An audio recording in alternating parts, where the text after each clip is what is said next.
Welcome to this session. In this session, we will discuss the Vaisesika philosophy. This is a system among other systems in Indian philosophy. Since we will discuss Vaisesika philosophy, we will discuss a little background of it, like as we had done in other school. Whenever we introduce new school, it is always good to give a little background of that school. Once the background will be understood by the student, then it will help them to understand their opinion, their theories on many of the issues in the similar way.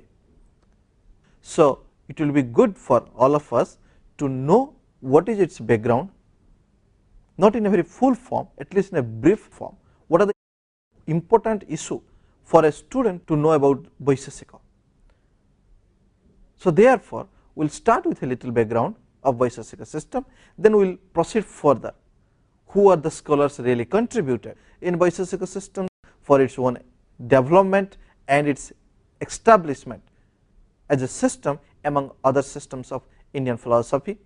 Then further we will discuss why the Vaisesika system will consider the view of atomistic pluralism, and for them what they mean by substance and how they really treat padarthas or categories. And much after that we will discuss that various types of substances, then various types of guna, and in addition to that we will also discuss the padartha or the category non-existence or abhava. Though some of the words may look new for you, but this is the way we must understand the Vaisesika system, and we must appreciate their contribution to the Indian philosophy.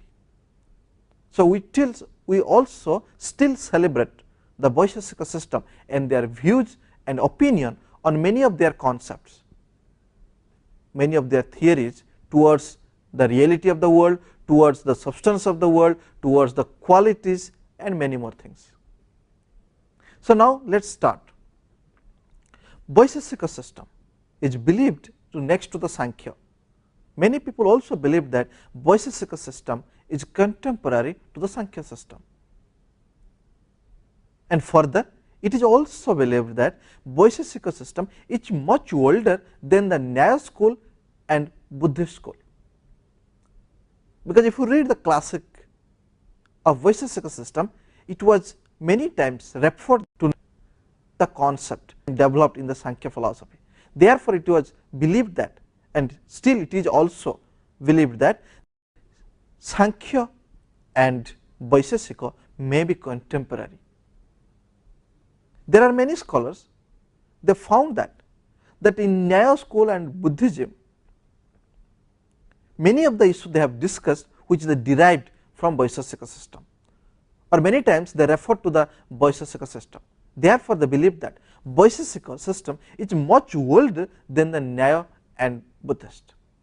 The same thing I said in my slides, if you can read it. The Vaisesika system is next to Sankhya in origin and is of greater antiquity than Nyaya and Buddhism. Vaisesika is a system, Vaisesika is a school, Vaisesika is one among the other concepts of Indian philosophy, is derived from the word Vishesha. Vishesha stands for the English word particular. That means Vishesha talks about, Vishesha implies things those are atomic in nature. Vishesha talks about, expresses about atomism. And Vaisesika schools discusses that there is not only one atom, but also different atoms exist in this earth. Since there are different atoms, their existence, the way of they exist is totally different one from the other. One substance is different from other substance. No two substances are alike. Therefore, Vaisesika system is known as the atomistic pluralism. They subscribe the view that atomistic pluralism. Why atomistic? Because they believe that one atom is different from other atom, and there are different atoms, there are different substances exist in this earth. Now we can see their background, why they are called atomistic pluralism.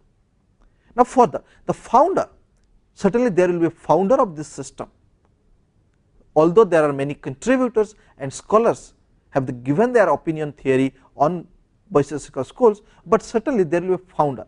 Once something is founded, then people contribute on it.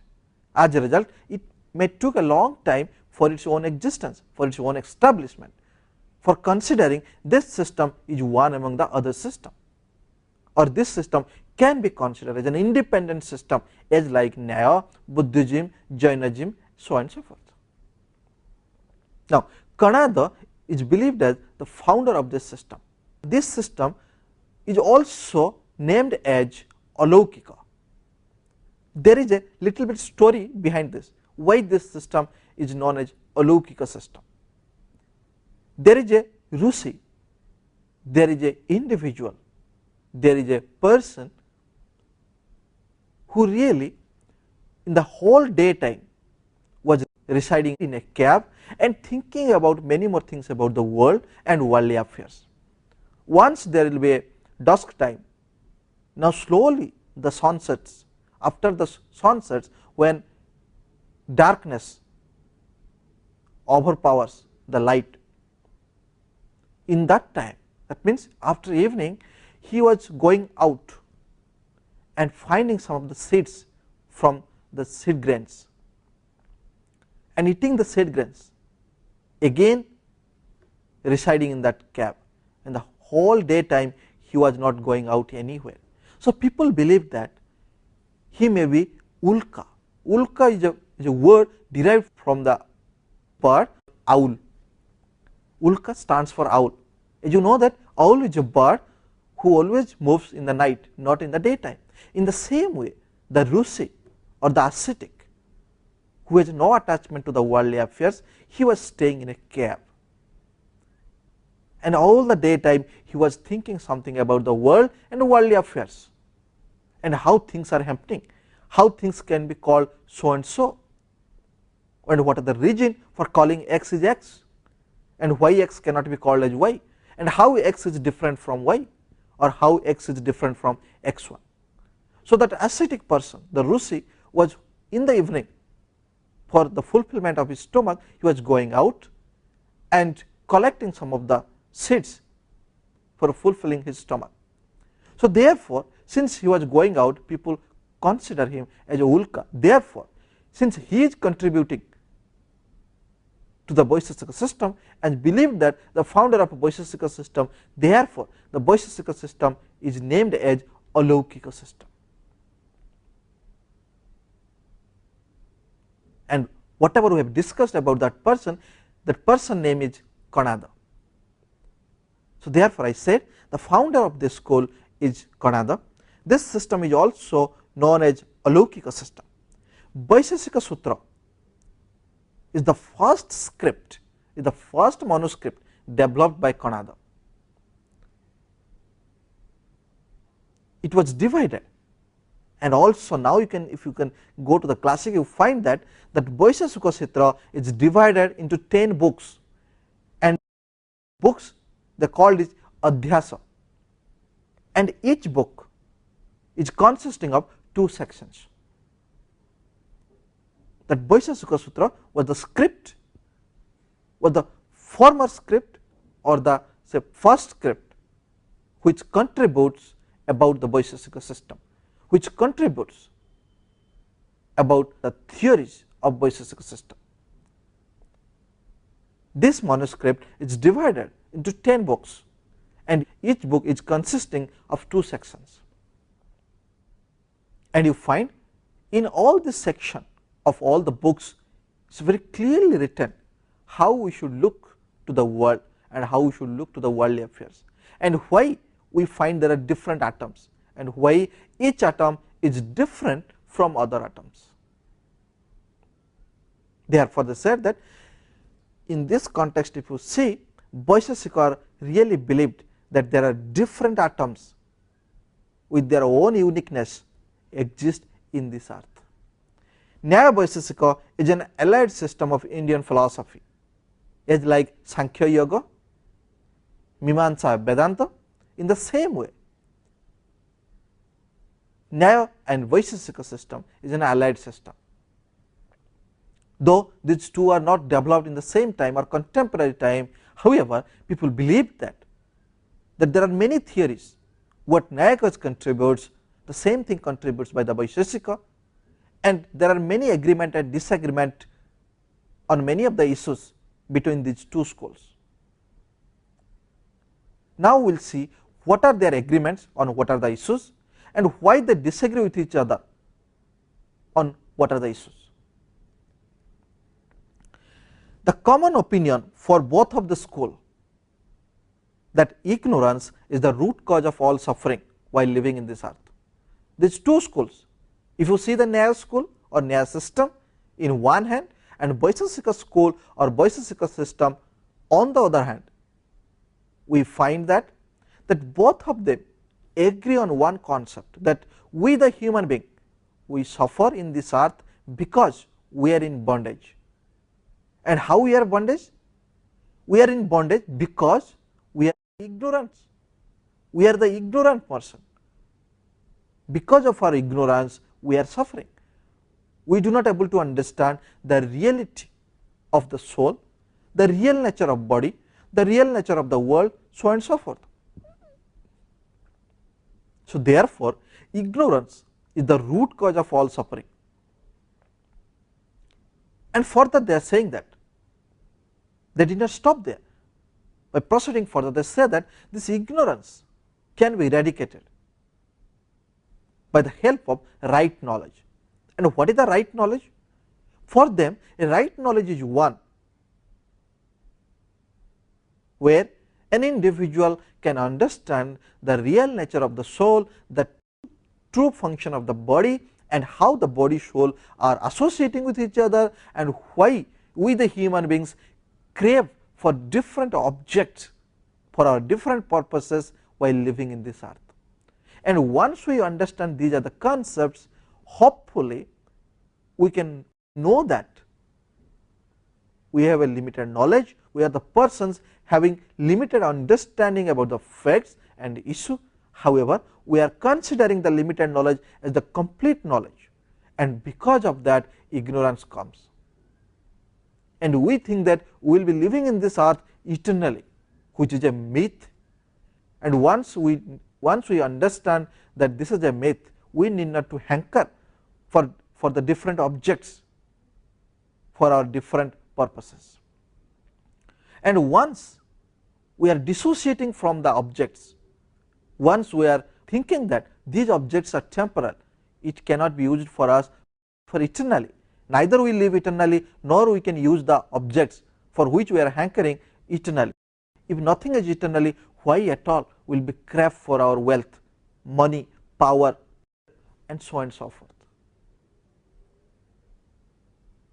Why we will be in an emotional bondage? And because of the emotional bondage, we have many expectations from anyone, and as a result we are suffering.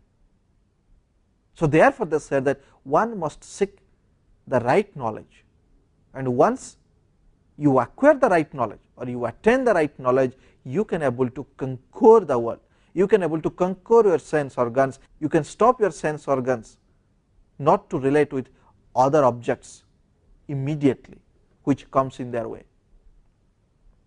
Now therefore I said individual soul seeks liberation, and liberation implies the dissociation of soul from the body. They said that liberation while living in this earth can also possible. How it will be?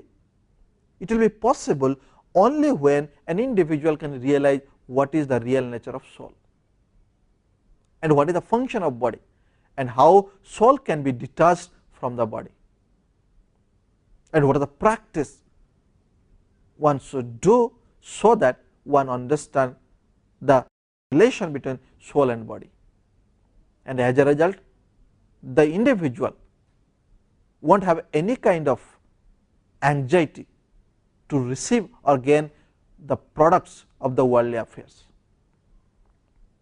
If this is so, then he or she can be a liberated person although living in this earth. This concept is agreed by both schools, Nyaya school as well as Vaisesika schools. Further, they said that liberation can be attained through right knowledge of reality. As I said, to understand the things with a proper spirit and correctly, to understand what is the real nature of soul and how it is different from others, why an object chair is different from table, why an object tree is different from other plants, and why an animal is different from a bird. Therefore, one must have a right knowledge to understand these facts.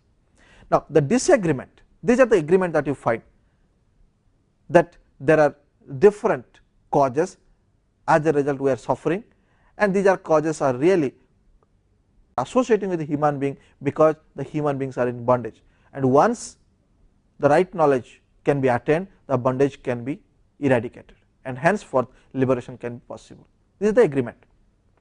Now, we also find the disagreement between these two schools, and the first disagreement between these two schools is that in one hand Nyaya accept 4 pramanas. What are the pramanas? The means, the valid means through which one attains the knowledge. And what are the valid means for them? One is perception or pratyaksha, second one is inference or anumana, the third one is comparison or upamana, the fourth one is verbal testimony or sabda. Therefore, Nyaya believes that there are 4 pramanas, we can attain the right knowledge, we can identify an object what it is. On the other hand, if you find the Vaisesika system, they said that there are only 2 pramanas, not more than that. And what are those? These are perception and inference. Further, Vaisesika system said that upamana and verbal testimony, this can be reduced to perception or inferences, and henceforth we will accept only 2 pramanas. We cannot accept 4 pramanas as like Nyayikas. This is the first disagreement between these two schools. The second disagreement, you find that Nyayikas talks about 16 padarthas. Padarthas is a category, whereas Vaisesika systems accepts only 7 kind of padarthas. And what is padartha? Now some question maybe comes to your mind, what is padartha? Padartha, the literal meaning of padartha is the object have a particular name. You identify an object having a particular name. Therefore, it said that an object denoted by a word is known as padartha. Now you can see there are many padartha. You have say chair, you have say liquid, you have say something gross object, you say tree, you say animal, there are many padarthas. Living, non-living, many creatures are there. Even if you think of non-animate objects, there are plenty, there are a lot of objects we find in this earth. And see, each object has a particular name. We identify cow because cow has a separate features, unique features. Although some of the features of cow we find in other animal, let us say bullock. However, we never call bullock as a cow because these two are different in their own nature. So, here you find padarthas. There are 2 objects, 2 animals having 2 different names because they are unique in their character and they have some unique feature. In this way, they said that, who said that? Nyayikas said that whatever padartha that you see, that can be compressed under 16 padarthas. On the other hand, Vaisesika philosophy said that whatever padarthas that we are seeing in this earth or we are experiencing in this earth can be subsumed under 7 categories or 7 padarthas. And what is padartha? For them, I am explaining further. Padartha stands for an object of having a particular name. That means there is an object of having a particular name. If you consider there is some object without having name, this cannot be considered as padartha. Now, continuing further, the word padartha means according to Vaisesika. The word padartha means an object which possesses uniqueness or have a distinctive individuality known as astitva, and further which can be thought or knowable and which can be nameable. There are three things now Vaisesika said by explaining padartha or defining padartha. He said that padartha must have astitva, it is an individuality, uniqueness, which you never find in other substances or other padartha. In addition to that, it must have a name, and we can even think of that. There are three features: astitva, then gyatva and avidheyatva. Astitva means essence of that object. Gyatva means knowability. We know that object because we are thinking about that object. Then nameability. We must have a name for that object. We call that object with so and so name. If these three features are there, then we can call that product or that things is known as padartha. Now, since I have given the example of cow, you can see the cow. Now, you can see from the angle of these three components, essence of the cow. What is that? Cowness. Because of the cowness, we identify the animal cow is a cow. At no moment we claim that animal cow as a bullock, though some of the features are overlapping with each other. Let us say they both of them have 4 legs, both of them have tails, both of them have a body. Although these things are there, still we consider bullock is different from cow. This is called astitva. If there will be no astitva, we are confused by saying that whether we will call that animal as bullock or cow, and it is the astitva which helps us to identify that object with so and so name. What is the name? We say cow is a name. The object or an animal stands for a name known as cow. Cow now becomes a name, and cowness becomes an astitva of that animal. Further, knowability, that means we can think of that object. We think of an object because there is a essence involved in it. Can you think chair as a table? You cannot think so, because you think this is a contradiction in terms. How can an individual think chair as a table or table as a chair? Because these two products, that these two objects must have different purpose, and it is designed also for the different purposes. And how can we think of chair as a table or table as a chair? In this context, they said that if you find astitva, in addition to that you find this is thinkable or knowability, then it has a name, then that product, that thing can be called as padarthas. Moving further, they said that astitva is the bedrock of the Vaisesika philosophy. Therefore, they said that we identify different objects because these objects are different from each other. Henceforth, astitva is the bedrock of Vaisesika philosophy. Now, just few times back I told you that Vaisesika philosophy prescribes the concept or subscribes the concept atomistic pluralism. What they mean is that there are different atoms exist in this earth, and these are plural in character. Why it is atom? Because each atom is different from other atoms, and therefore there are different atoms we find in this earth, and each atom has astitva. As a result, we identify or we name that atom is different than other atoms. Then in this context, they said that all objects of knowledge come under categories or padarthas. All objects of knowledge. I said, now if you think anything, you think a concept, any concept, you think an object, any object, you think any life, life having plants, animals, creatures, human beings, so on and so forth. anything, that is a padartha, because it has its own essence. Now, our knowledge may refer to a thing or quality or action, whatever knowledge we have as a human being having a limited knowledge, or as a cognizer having limited knowledge, whatever knowledge we have, either it refers to a substance or a quality or an action. I am giving examples so that it will help you to understand the concept. For example, you have a concept, say tree, it refers to the object tree. Suppose you have a concept, say green color, then again the green color refers to a quality. Now, suppose you have a concept of movement.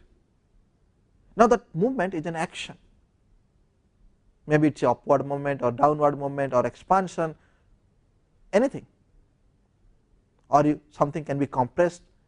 Suppose you compress the spring, in that time also there is some action. So, anything we have, any knowledge we have, certainly it relates to an action or either a quality or either a substance. Think anything,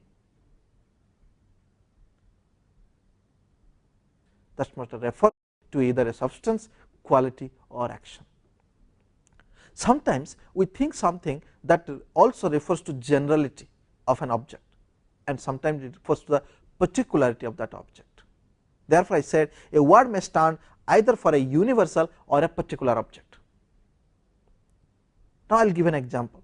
Suppose if I say horse, when I say horse, I mean all the horses, those you find in this earth, both past, present and future.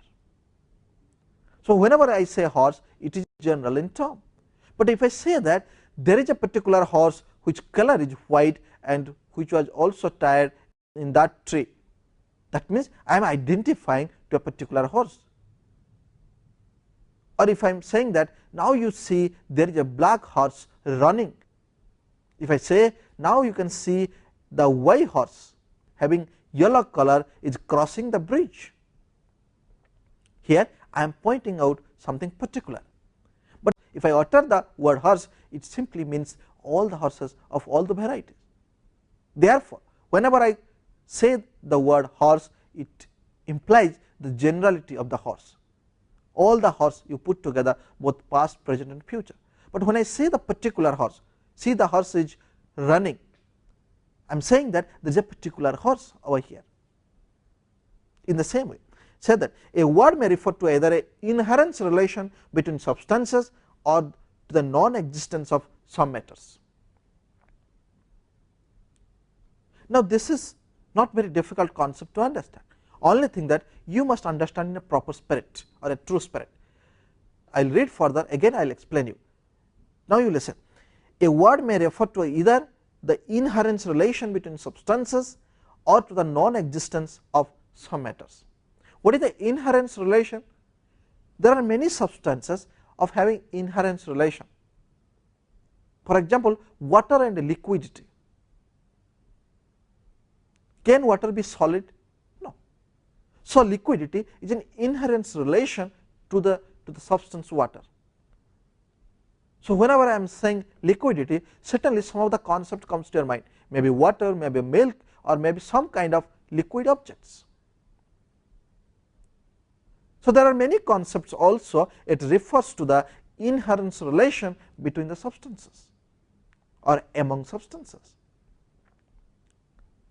Now, further also I said sometimes it refers to the non-existence of some matters. What is that?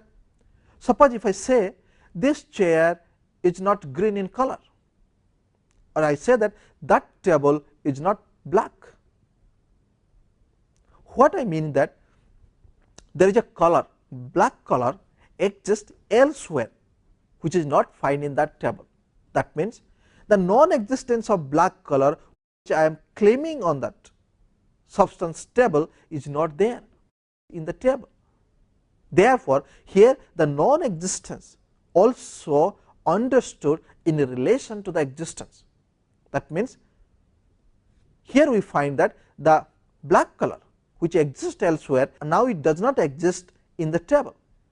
Therefore, the table is not black in color, or the chair is not green in color.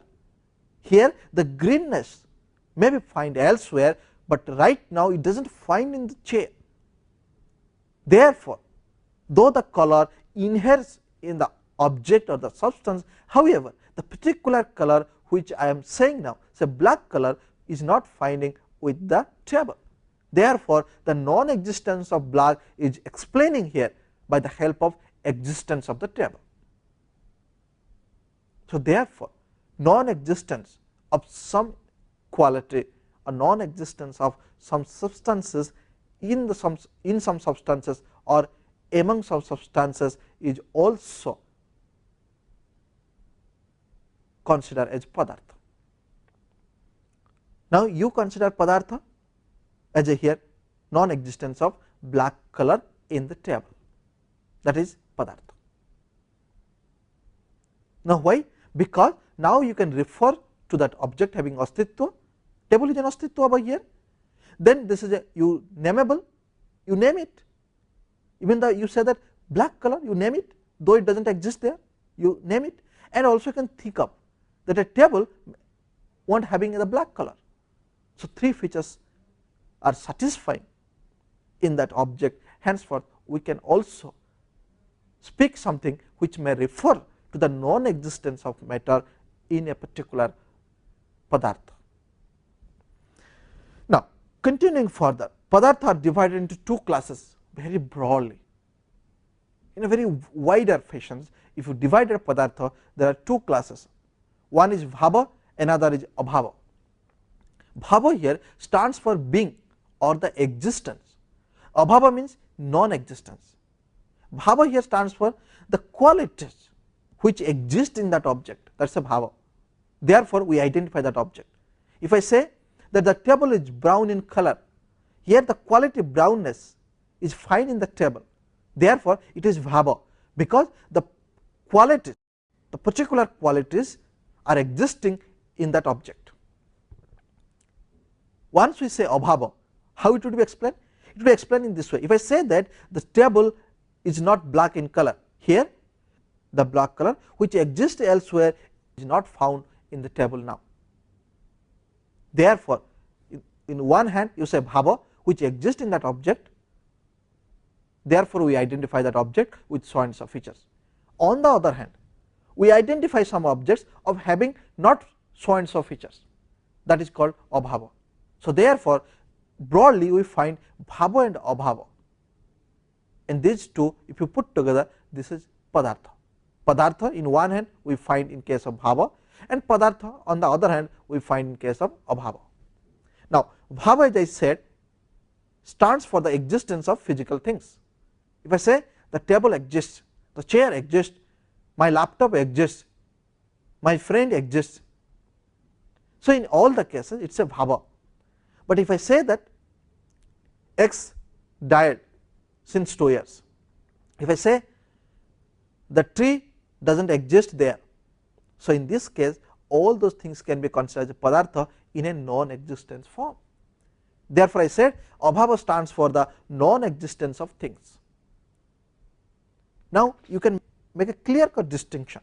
Now, you can understand the true spirit, how Vaisesika really emphasized towards the atom, and saying that how atoms are pluralistic in their nature, and how the divided atoms are into bhava in one hand and abhava on the other hand. Bhava means things that exist, and abhava means things that do not exist. However, these two things together can be comes under the padarthas, under the 7 categories or 7 padarthas according to Vaisesika. According to the Vaisesika thinkers, there are 7 padarthas or categories, and what are those?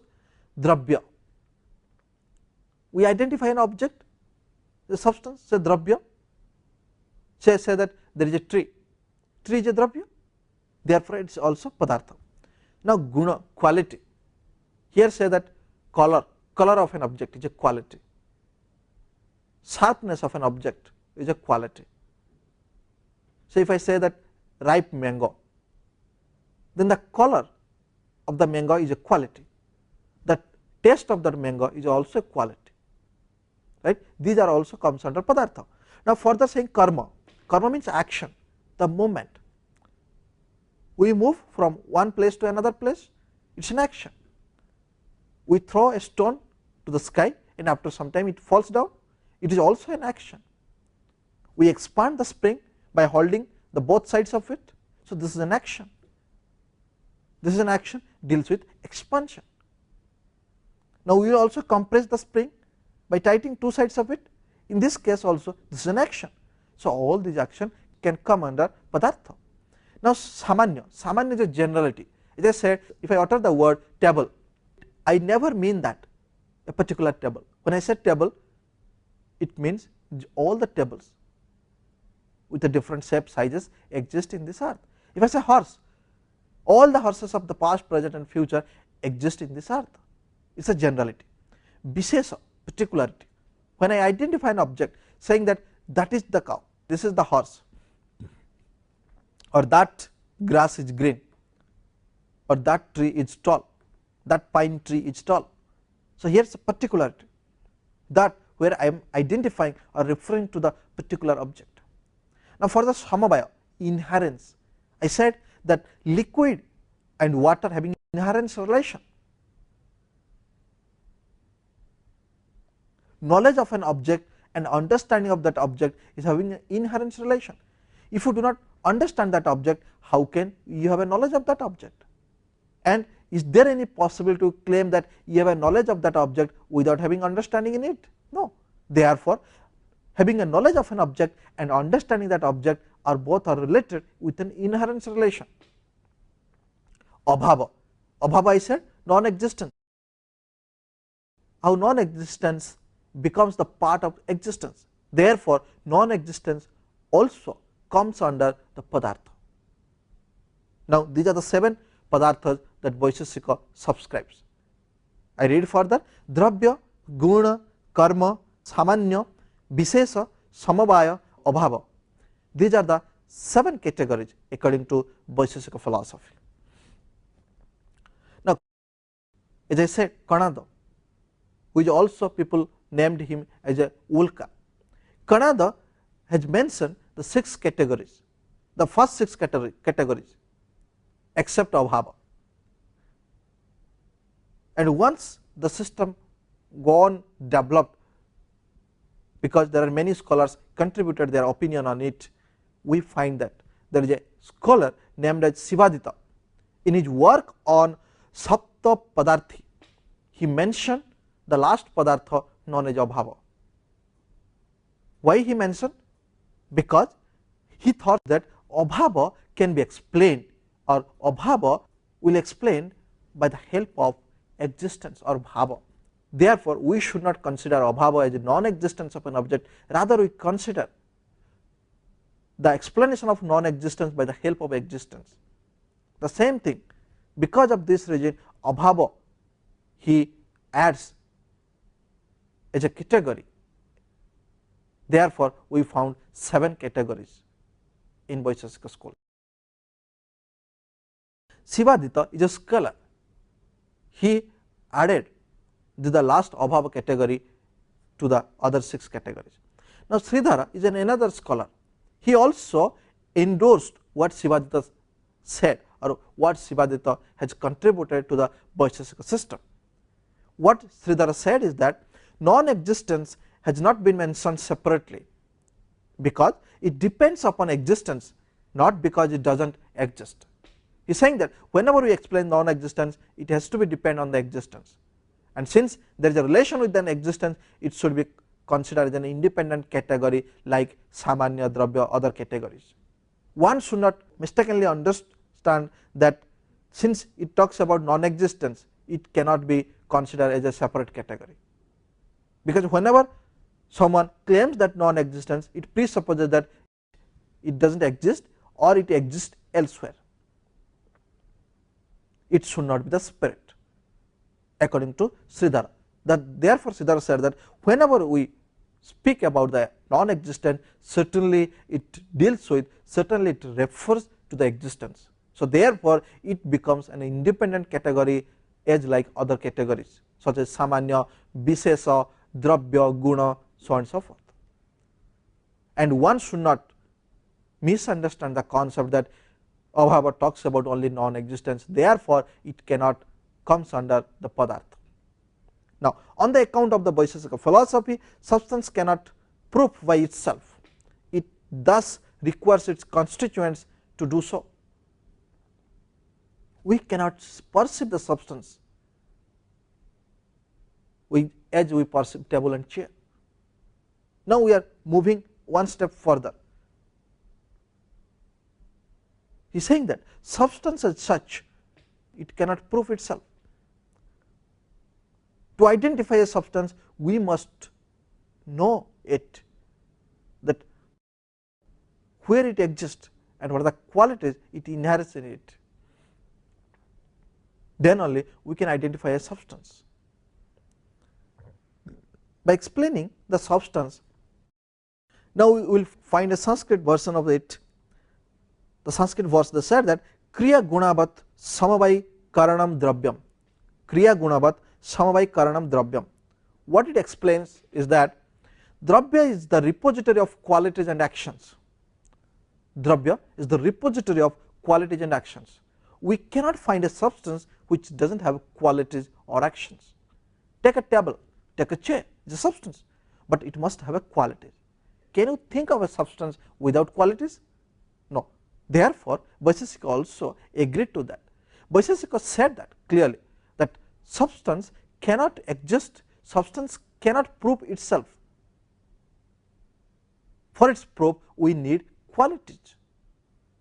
That means, to identify a substance, we must think of some qualities that inheres in it. Now, qualities and action cannot exist independently. Can you think of color green independent of any substance? No. Can you think of an action without any substance? No. If you say that movement, who is doing movement and how it is movement? Why you call this then movement? Therefore, the movement is an action, it cannot exist independently. Say quality,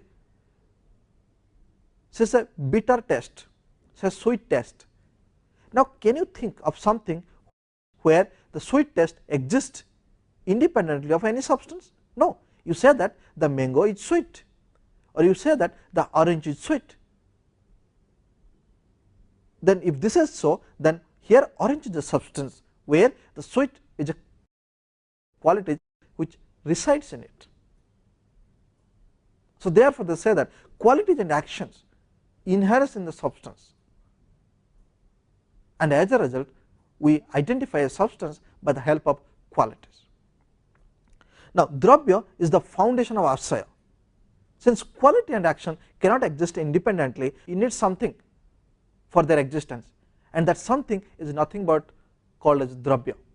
Therefore, they said that Dravya is the foundation or Asraya of the qualities and action. A substance is the substrate of qualities and action, it is not mere the conglomeration of qualities and action. But here also Vaisesika very clearly explained, very logically explained that though we claim that there is a substance and substance has qualities and actions, however, by conglomeration of just qualities and action, we cannot claim that one is a substance. Therefore, substance has its own independent existence apart from qualities and actions. Although we identify a substance by the help of qualities and actions, but the substance itself has its own uniqueness, individuality and identification, because just if you conglomerate it, action and quality, we cannot produce any kind of substance. Therefore, they said that the substance is different from the qualities and actions, because they are its product or they are its substrates, they inhere in it. Here they stands for qualities and actions, they inhere in it. Substance is also the constitutive or material cause of other composite things produced from it. Substance here is considered as a material cause or the constitutive cause. Because of that material cause, we produce many more things. Take an example, cloth. Say cloth is a product. What is its material cause? Certainly the threads. If the threads have a different color, we can find the cloth of having different color. So therefore, the basic element or the material element of the cloth is nothing but threads. Without threads, can we think of a substance say cloth? No. So therefore, they said that threads is the root cause or constituent of material cause, which is known as substance and which helps to produce the cloth. So therefore, here once it is produced, you find different shape, size, all this length, breadth of that cloth. So these are the qualities of that substance. But what is that substance really? The substance is not the cloth, the substance is the thread. So in this way, they explain how qualities and actions inheres in the substance. In the same time, substance is different from qualities and actions. Now, therefore, Vaisesika said that a substance is an inherent cause of an effect, while a quality and an action are its non-inherent causes. Now, what is the substance? Now, you can see that material cause, the constitute cause. Without that, we cannot produce anything. Without that, we cannot think of any color and action. And for the existence of color and action, it requires a substance. So therefore, they said that a substance is an inherent cause of an effect, while a quality and an action are its non-inherent causes, because quality and actions may change from time to time. However, the material cause will remain as it is, the substance will remain as it is. Because of that uniqueness, because of this eternality of the substance, we identify that product with having a so and so name, not having some other name. We cannot identify a cloth as a tree or as something other than cloth. Therefore, Vaisesika here very emphatically or categorically mentioned that a whole is not mere the conglomeration of its parts, as Buddhist mentioned it, because according to Buddhist, the whole is nothing but the conglomeration of parts. For example, if you take apple and cut it into different pieces, now according to Buddhist, if you add all the pieces, then it becomes as apple. Here Vaisesika disagrees with Buddhism. They are saying that it cannot so, because the apple has an existence over and above of its parts. If you just add all these components of the parts of the apple, it cannot be called complete apple as a substance. Therefore, here Vaisesika said that unlike Buddhist, they said that the apple, the substance, is over and above of its constituent parts. These parts are its material causes inherent in them. The Vaisesika maintains that a substance is devoid of qualities at the first moment. Therefore, they said that substance has its own existence, own uniqueness. It does not require any quality and action at the first step or the first stage, because qualities and action may change from time to time. However, the substance remains as it is, although by the help of qualities and actions we identify the substance. Therefore, they said very emphatically and particularly saying that a substance is devoid of qualities at the first moment of its production. However, it acquires them in the next moment.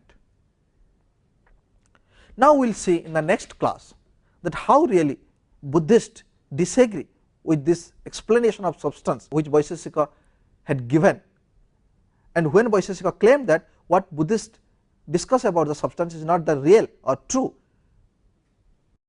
And after listening this from the Vaisesika, let us see how Buddhist reacts on it in the next class. So I hope in today's class you might have understood what is Vaisesika concept of substance. Thank you.